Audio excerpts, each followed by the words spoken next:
बिस्मिल्लाहिर्रहमानिर्रहीम।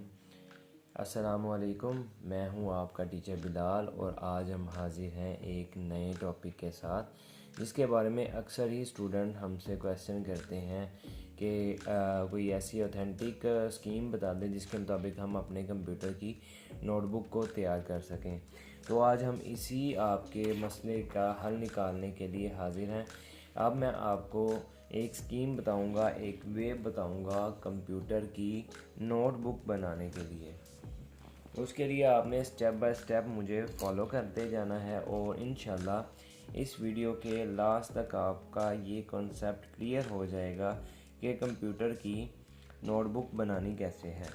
सबसे पहले तो हम डिस्कस करेंगे आपके कि ये फ़र्स्ट ईयर और सेकेंड ईयर दोनों की नोटबुक इसी एक कॉपी जो है ये फ़र्स्ट ईयर और सेकेंड ईयर दोनों के लिए ही एक है। तो इसमें हमने फ़र्स्ट ईयर के भी प्रोग्राम लिखने हैं और सेकेंड ईयर के भी इसी में लिखने हैं। तो हम पहले बात कर लेते हैं फ़र्स्ट ईयर के प्रैक्टिकल के बारे में।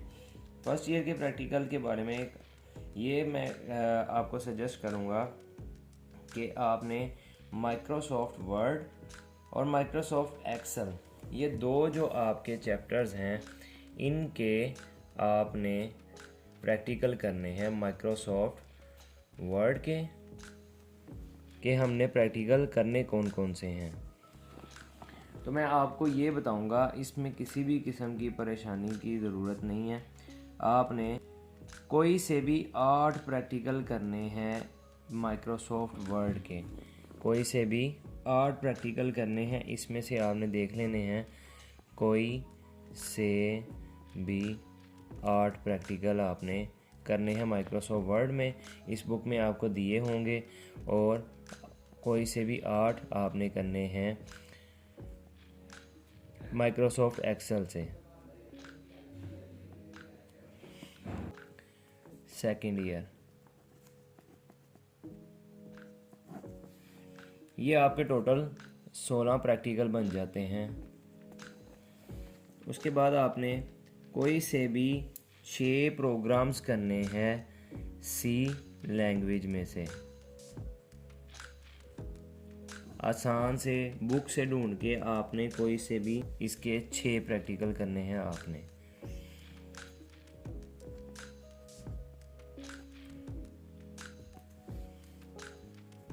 आप देखते जाएं, लास्ट पे इंशाल्लाह आप इसका स्क्रीनशॉट ले लीजिएगा और तो आपका कॉन्सेप्ट क्लियर हो जाएगा। आपने ये जो चैप्टर नंबर 8 है, 9 है, 10 है, इनमें से कोई से भी आसान से आपने बुक से करने हैं या आपने अपनी जो आईटी सीरीज़ की बुक है उसमें से आपने करने हैं ये 6 प्रैक्टिकल। ढूंढ के आप अपनी आसानी से कोई भी कर लीजिएगा। उसके बाद जो हमारा चैप्टर था हमने पढ़ा डिसीजन कंस्ट्रक्ट्स का,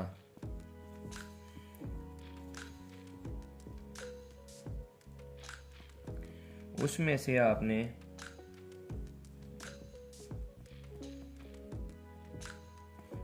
भी आपने मैं आपको एक स्कीम बताता हूँ, उसको फॉलो करना है। आपने इफ़ के 2 प्रोग्राम करने हैं। उसके बाद आपने इफ़ एल्स के 2 प्रोग्राम करने हैं। उसके बाद आपने इफ़ एल्स इफ़ के भी 2 प्रोग्राम करने हैं आपने। तो टोटल ये भी आपके 6 प्रोग्राम बन जाते हैं। आपने देखा 16, 6 और 6 प्रैक्टिकल। आपने ये जो करने हैं ये भी आपने बुक से करने हैं अपनी आसानी से। कोई भी प्रोग्राम लिखें। अब लिखने का तरीका क्या होगा वो मैं आपको इसको बुक खोल के कॉपी खोल के भी आपको समझा देता हूँ। फ़िलहाल आपने देखना है, स्कीम देखनी है, प्रैक्टिकल करने कौन कौन से हैं। उसके बाद हमारे पास जो लूप वाला चैप्टर है हमारा, उसमें से आपने करने हैं लूप वाला जो चैप्टर है लूप कंस्ट्रक्ट्स। उसमें से आपने वो भी स्कीम मैं अभी आपको समझा देता हूँ। उसी तरह व्हाइल लूप के 2 प्रैक्टिकल, डू व्हाइल के भी आपने 2 प्रैक्टिकल करने हैं और फॉर लूप के भी आपने 2 प्रैक्टिकल करने हैं, तो ये भी टोटल 6 प्रैक्टिकल बन जाते हैं। ये भी आपने बुक से ही करने हैं। कॉन्सेप्ट साथ साथ आप अपना क्लियर करते जाएं। लास्ट पे आप इस पेज का मैं पूरा प्रीव्यू आपको दे दूंगा, आप उसमें से देख लेना। नेक्स्ट जो है वो देखें, जो हमारा जो चैप्टर है फंक्शंस का इन सी, ये जो चैप्टर है इसमें से भी हमने कोई से भी 2 प्रोग्राम्स जो हैं वो करने हैं। सेकेंड ईयर में आपके प्रैक्टिकल्स नहीं होते, उसमें आपके प्रोग्राम्स होते हैं, तो आपने इन प्रोग्राम्स को करना है। ये जो स्कीम है अब आप देखें, टोटल आप देखें 16 के बाद आपके 6 22 के बाद 6 आपके 28 के बाद आपके 6 34 और 2 36 आपके टोटल प्रैक्टिकल बनते हैं। अगर आप इस स्कीम को फॉलो करें, आप इधर से इसका स्क्रीनशॉट ले सकते हैं, मैं इसकी डिस्क्रिप्शन में भी इसकी पूरी डिटेल लिख दूंगा, आप इसको फॉलो करें, इंशाल्लाह आपकी बुक बहुत ही अच्छी बनेगी। अब मैं आपको डिटेल से बताता हूँ कि कौन कौन से प्रैक्टिकल आपने करने हैं। सबसे पहले मैं आपको बताता हूँ माइक्रोसॉफ्ट एक्सेल और वर्ड के बारे में। आपने यहाँ से प्रैक्टिकल स्टार्ट करने हैं, मैं आपको लिखने का तरीका भी समझा दूंगा। अब ये देखें, ये फर्स्ट प्रैक्टिकल है, जिस तरह ये लिखा गया है आपने इसी तरह लिखना है, इसको फॉलो करना है। ये आपने डायग्राम्स बनानी है, 2-3 डायग्राम्स दिए हैं। अब ये आपका 2 से 3 पेजेस पे प्रैक्टिकल आएगा। इसी तरह आपने माइक्रोसॉफ्ट वर्ड के 8, जो स्कीम मैंने अभी आपको बताई है, माइक्रोसॉफ्ट वर्ड के 8 और माइक्रोसॉफ्ट एक्सेल के भी 8 प्रैक्टिकल आपने इस बुक में से करने हैं। ये जो आपकी प्रैक्टिकल की नोटबुक है। इसके बाद हम आएंगे सी लैंग्वेज की तरफ। सी लैंग्वेज के बारे में आपको बताया था मैंने कि सी लैंग्वेज के जो प्रोग्राम है वो आपने इस बुक में से नहीं करने। बुक है जो हम IT सीरीज़ की रीड करते हैं, इसमें से आपने करने हैं। आप इसमें से चैप्टर 8 से स्टार्ट करें, सी लैंग्वेज यहाँ से स्टार्ट होगा। चैप्टर 8 में कोई भी प्रोग्राम नहीं है, आप जानते हैं। चैप्टर 9 से आप ले सकते हैं प्रोग्राम। 10 में से इनपुट आउटपुट में से आप ले सकते हैं प्रोग्राम। चलें, इनपुट आउटपुट में से भी आपने करने हैं, तो आपने कोई से 6 प्रोग्राम लेने हैं। इसमें से आप देख सकते हैं यहाँ पे लिखे हैं 10.1 2 3, ये सारे प्रोग्राम लिखे हुए हैं। इनमें से आपने कोई से भी 6 प्रोग्राम जो आसानी से आप कर सकते हैं, इसकी डिटेल भी नीचे लिखी होगी, वो आप लिख भी सकते हैं, नहीं भी लिख सकते, आप सिर्फ प्रोग्राम की हेडिंग देंगे और वो काम करेंगे। उसके बाद इसी तरह आपने डिसीजन कंस्ट्रक्ट चैप्टर नंबर 11, इसमें से भी इफ़ वाले 2, ये आपको पता है, आपके सामने ही हैं 11.4 5। यहाँ से जो भी प्रोग्राम आपको नज़र आ रहे हैं, इनमें से कोई भी अपनी आसानी के मुताबिक 2 प्रोग्राम आपने इफ़ वाले लिखने हैं, 2 प्रोग्राम आपने इफ़ एल्स वाले लिखने हैं और 2 ही प्रोग्राम आपने इफ़ एल्स इफ़ वाले लिखने हैं, तो टोटल 6 यहाँ से हो जाएंगे। इसी तरह 12 चैप्टर में से भी जो आपका लूप्स वाला चैप्टर है, उनमें से भी 2 वाइल लूप से, 2 डू वाइल लूप से और 2 जो है फॉर लूप से लिखने हैं। अच्छा, लिखना कैसे है वो मैं आपको बताने लगा हूँ। आपने सबसे पहले जब लिखना स्टार्ट करना है तो ये पेज आपके सामने होगा।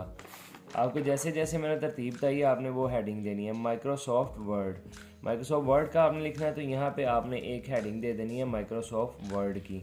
उसके बाद आपने लिखना स्टार्ट करना है। जैसे ये प्रैक्टिकल लिखा गया है, आपने ये वाली हेडिंग नहीं देनी, आपने ये जो नंबरिंग है प्रैक्टिकल नंबर 1, ये हेडिंग आपने नहीं देनी। अगर लिखना ही है प्रैक्टिकल तो नंबरिंग नहीं करनी, आपने ये नंबरिंग नहीं करनी, सिर्फ प्रैक्टिकल की हेडिंग देनी है और यहाँ पे जो आपसे डिमांड की गई है प्रैक्टिकल के बारे में वो लिखनी है। और इसी तरह सफाई के साथ नीट करके आपने ये प्रैक्टिकल लिखना है। ये फर्स्ट प्रैक्टिकल था जो पेज नंबर 31 पे था माइक्रोसॉफ्ट वर्ड का, जिसके अभी मैंने इसी बुक से आपको दिखाया था पीछे से। ये देखें, इस तरीके से आपने अपना प्रैक्टिकल लिखना है और साथ ये जो आपकी तस्वीरें बनी हुई हैं उसी प्रैक्टिकल की, वो भी आपने इसी सफाई से इसी तरीके से आपने लिख देनी है। ये देख सकते हैं आप 2 से 3 सफ़ों पे ये प्रैक्टिकल आया है और साथ साथ उनका लेआउट, उनका जो भी डिटेल थी, उनका जो भी खाका था, जो डायग्राम थी, वो भी यहाँ पे बनी हुई है। इसी को आपने फॉलो करना है।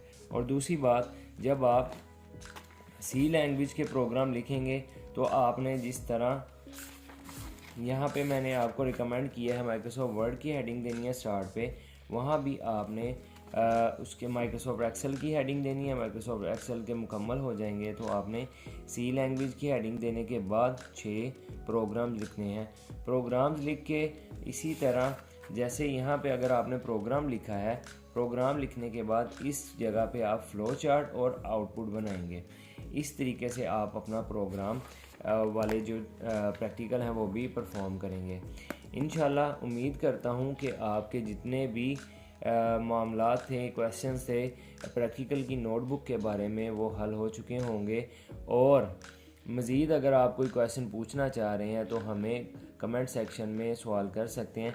ये आप इसका एक क्लोज़अप देख लीजिए और इसका स्क्रीनशॉट ले लीजिए। इंशाल्लाह इस तरतीब के साथ अपनी प्रैक्टिकल की कॉपी बनाएंगे तो उम्मीद करता हूँ कि आपकी कॉपी सबसे बेहतरीन और सबसे अच्छी बनेगी। आपसे इंशाल्लाह मुलाकात होगी नेक्स्ट वीडियो में एक नए टॉपिक के साथ। तब तक के लिए दुआओं में याद रखिएगा, हमारे चैनल को सब्सक्राइब कर लें और हर नए आने वाली वीडियो के बारे में जानने के लिए बेल आइकन पे क्लिक कर लें। अल्लाह हाफिज़।